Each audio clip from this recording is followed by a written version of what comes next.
Good morning. I would like to acknowledge and pay respect to the Tasmanian Aboriginal community as the traditional and original owners and continuing custodians of this land on which we gather today, and acknowledge elders past, present and emerging. This always was and always will be Aboriginal land. Thank you so much for having me today. You know, my book, Troll Hunting, came out 6 weeks after the Christchurch massacre. And immediately after the killing, what happened was I started getting these messages from all over the world from people who had read my book saying to me, "Are you watching this? This is the precise kind of guy that's in your book, and all the context is there." And actually, I cried when I read the details of the massacre, firstly for all the slaughtered people and for those people that loved them, and for the community as well and the damage that that tragedy did.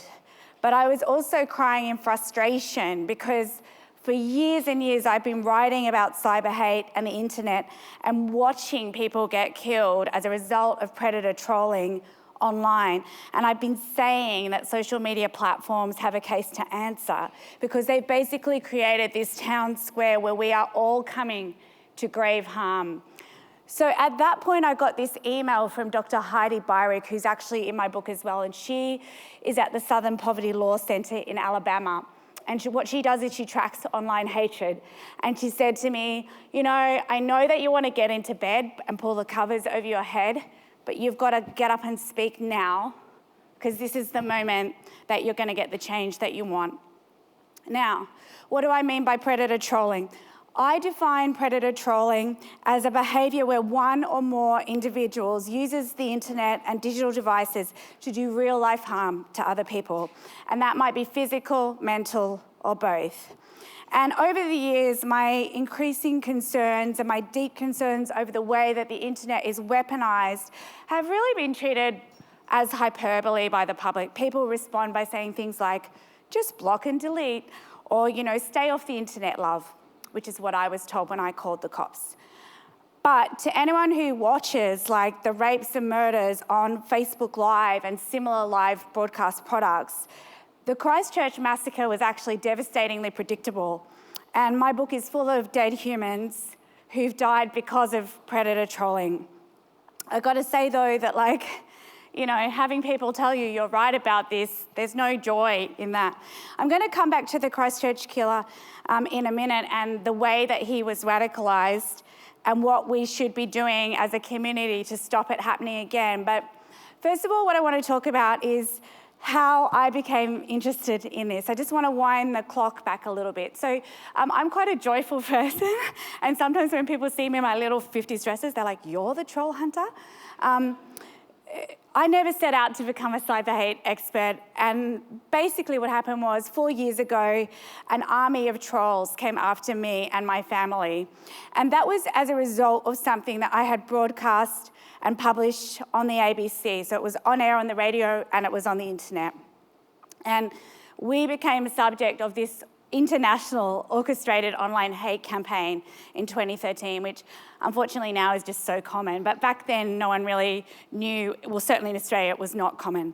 So there are two things I want to tell you about that, which I remember, which are really kind of burned into my brain. I was on maternity leave with my second daughter, and when these waves of hatred were coming in on social media, and the first thing I remember is, you know, this blogger in the States was saying, "Shame her, shame her."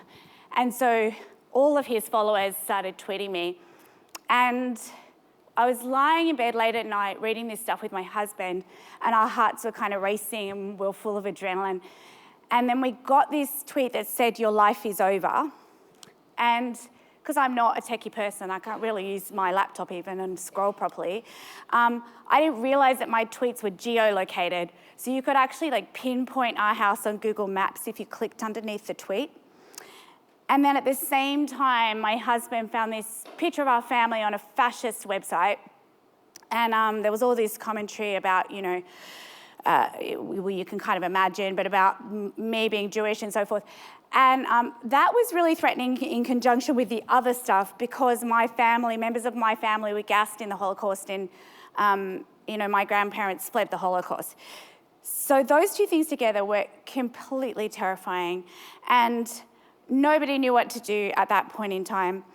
My bosses at the ABC said, why don't you ring the Employee Assistance Program to speak to a psychologist? And I remember thinking, no, you fuckwits, I want to know if someone's going to kill my kid. So they really couldn't explain to me what the level of the threat was, and were we actually in danger? And I know now that you can die from cyber hate. But anyway, we'll go back to my story in a minute. But what I want to bring up now is actually to do with OH&S, which sounds strange, but raise your hand if you have to be online. If you're online in your life. Who's online in their life? Who's online for work? Anyone? You have to be online as part of your job. And who manages people who are online for their job? Yeah. So the United Nations has recognised internet access as a human right, so it's not a minor thing. Lots of people have to be, in fact, most of us have to be online. And extreme online harassment or abuse is a significant occupational health and safety risk for any employees. Like we saw this with the AFL player Taylor Harris, right? Basically, I've been saying for years that employers have to give their employees social media self-defense training if you are online for your work. Like if you work at the ABC, for example, you have to be online. I've explained how afraid I was when that happened to my family. And there are actual instances in my book where people are online for work and they come to grave harm. Like you probably know the activist and writer Van Badham. Van Badham was punched in the street as a result of online hatred. She had to move house.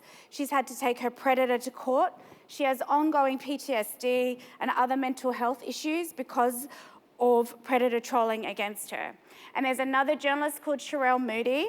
Her dog was given acid and her horse was killed while I was writing my book because, as well as being a journalist, she campaigns against gendered violence, and she gets all the MRAs after her, the men's rights activists. So the harms from predator trolling are very, very real life, and it's an absolute myth that they stay online. They do not stay online. So people that are sending staff onto the internet without proper training or protections, that is like sending someone onto a building site with no safety equipment or training. It is a physical and mental health issue. And what I've got at the moment is big government departments coming to me because their staff are being physically threatened and in some cases harmed because of cyber hate.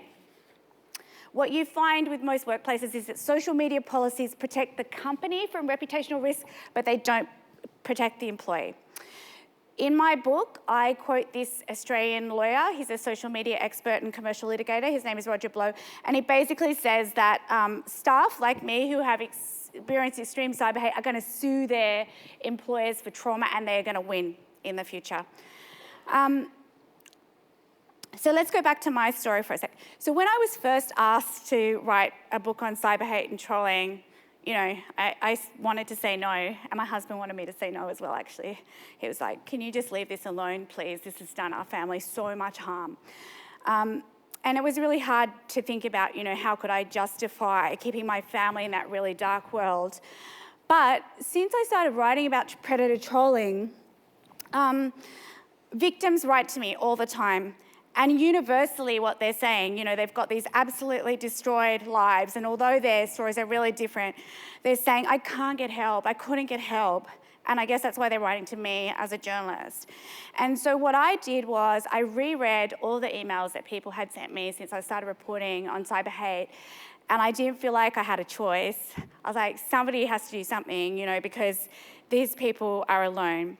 And what I realised from laying out the stories of cyber hate targets as a group, as opposed to individually, is that these people are enduring the wholesale destruction of their lives, and money plays a huge part. So they're talking about taking unpaid time off work, losing their job, or lots of jobs, paying out money for medical fees, legal fees, childcare, moving house, interstate travel, accommodation to attend court, so it goes on, right? And I was like, okay, if I can get the money, then all the conservatives who call cyber hate targets snowflakes and tell us to pull our big girl panties up will have to shut up. So they will understand how serious this problem is. So I started calling economists, and mostly they were like, what's Twitter? Get this weirdo off the phone. But the Australia Institute, I rang this guy called Richard Dennis. They didn't say that. They said, this seems important. We're going to get you the data. So they did nationally representative polling for me, and it's incredibly revealing, and there are no snowflakes present. TAI's nationally representative survey of 1,557 people undertaken last year for the purposes of my book found that 44% of Australian women and 34% of men have experienced one or more forms of online harassment. So that's from mild stuff up to extreme stuff. So that is equivalent to 8.8 million Australians. And I mean, think about that. We've only got a population of 25 million, right? That's a lot of people. And for context, the US has very similar statistics.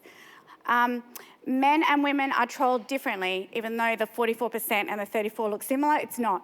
Men get trolled mainly about politics, ethnicity and religion, and women get trolled in ways that are much more violent, sexual, and sustained. So men got trolled most in those three categories, and every other category, women got trolled more.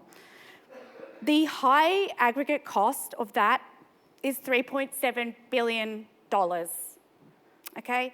It's a lot of money that we're spending on cyber hate and we're losing. And that figure only takes into account lost income and medical expenses. So everything else, like court costs and moving house, is not in that figure. So it's actually a lot more than that. That's just a red flag. Now, let's just go back to my story for a second. So after about 18 months, the trolling had died down a bit. I still do get trolled a lot. But I started to wonder, like, who are these guys? What do they want? Like, why would you send someone you'd never met a death threat? And I went out to meet and interview trolls, and they were much more dangerous than I could have imagined. Like, if I think about now, one of the guys that I went to meet, and I just turned up by myself in a hotel with a tape recorder, stupid. My book links predator trolling to terrorism, to incitement to suicide, to murder, to real-life stalking, and to domestic violence. That's just for starters. One of the issues we have, and why people don't understand how serious it can be at the extreme end, is that we don't really know what trolling means. So it's used in such a broad context that it can mean anyone winding anyone up offline, online, any situation where a person needles another person. We use the word troll. You see it in headlines all the time. So we really need to acknowledge that this is a spectrum of behaviours, right? And it can be funny. Like, trolling can be hilarious. Has anyone been rickrolled? Does anyone know what that is? When you accidentally click on a link of Rick Astley singing "Never Gonna Give You Up," it can be funny. But at the extreme end, it's very dangerous, and that's what I'm interested in. So the Christchurch killer, as well as being a radicalised terrorist, he almost precisely fits the definition of a predator troll. So these are the exact kind of guys that I formed these really long relationships with, over 5 years, some of them. And they are described in my book. So not long after the killings, his grandmother came out, and she said he was a lonely young man and he spent hours alone on the internet. Did anyone read that? When I read that, I was almost waiting for it, because there's a whole chapter in my book called "The Internet Was My Parent."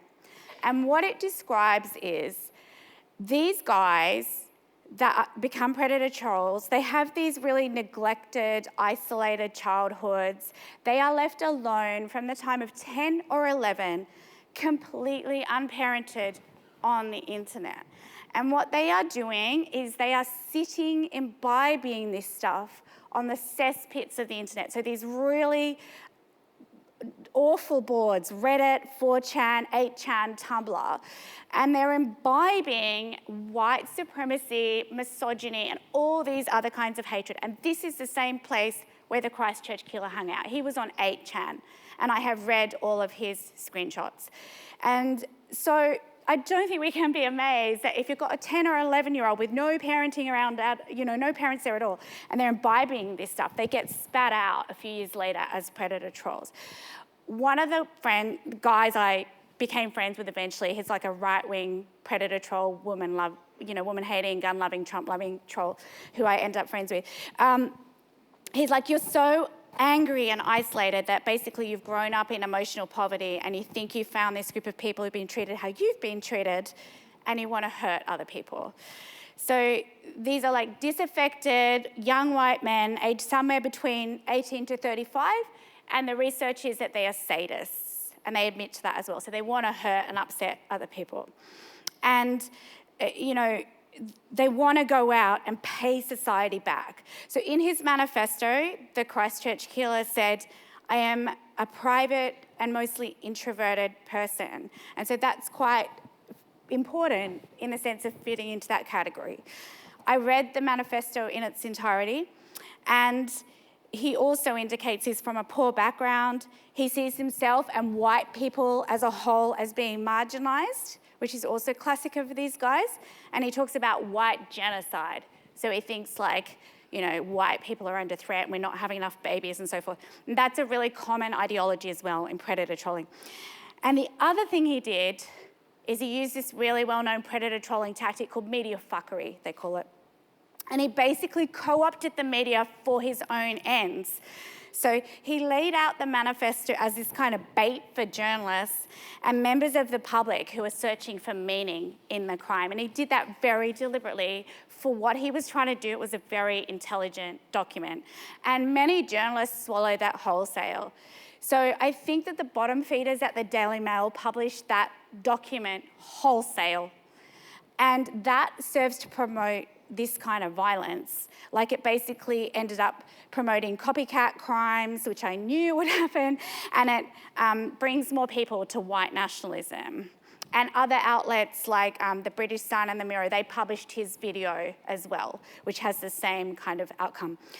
The manifesto was really media friendly, right? His ideology and thoughts were really laid out in a clear way, which is a kind of propaganda, and it's a tactic that is used by ISIS terrorists and recruiters almost in an identical way.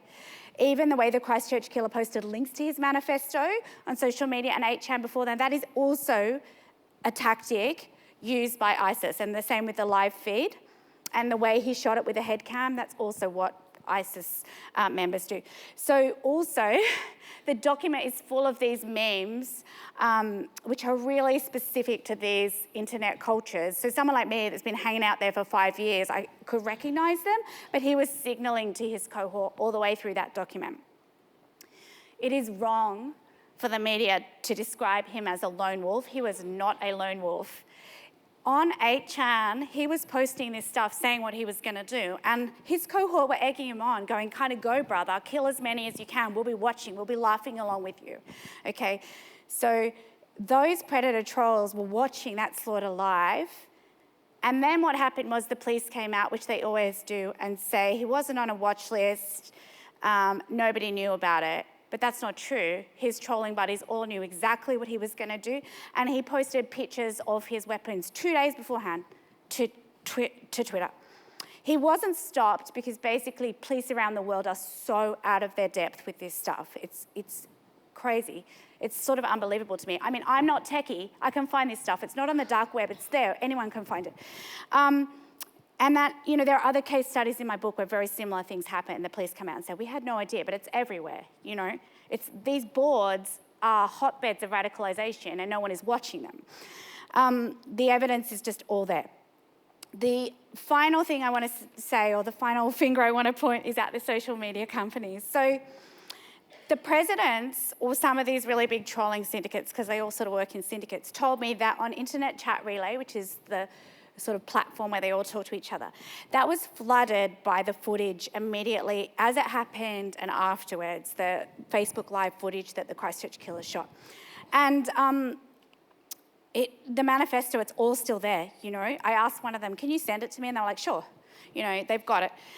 6 months ago, I went to Facebook when I was writing my book, and I said, Facebook Live is not safe. So on page 129, you can see, I went to them, and they said it is safe. I said, no, it's not, because very similar platforms like Periscope, people are being raped and murdered on those platforms. And they assured me that that wasn't the case, that they put all these safety measures in place. The Australian E-Safety Commissioner, Julie Immengrant, is an amazing woman. She actually used to work for Twitter and Microsoft, and so she's a former Silicon Valley insider. What she says is, we have to implement safety by design. Like, it's no good trying to make these products safe after something like this has happened. They have to be safe to start with, right? It's like buying a car.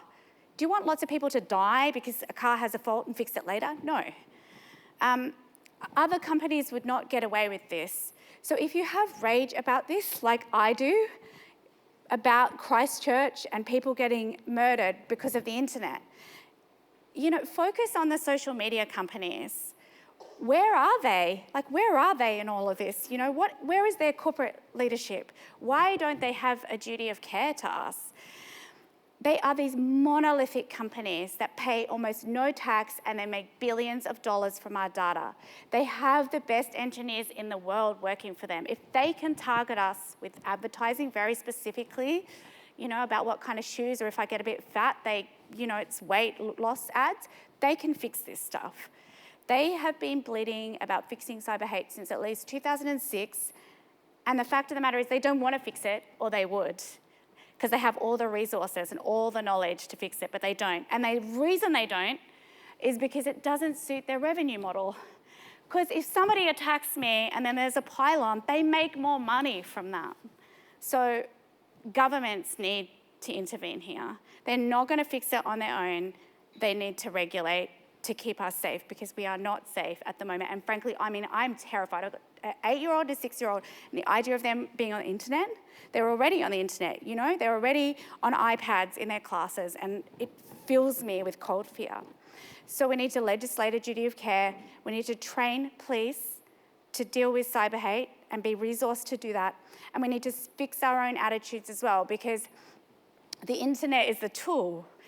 These attitudes, this misogyny and white supremacy, it exists in society anyway. The internet did not create that, And the other thing is, treat these guys with radical empathy. The reason the trolls gave me these answers is because I went in listening with my heart open. We're not going to solve hatred with hatred. And we need to protect people online, like protect workers online. Let's make sure that these deaths at Christchurch were not for nothing, and honour the lives of those people that died, and make sure this happens again. Because if we don't do something, it is going to happen again. And we need all of you in this fight. Thank you.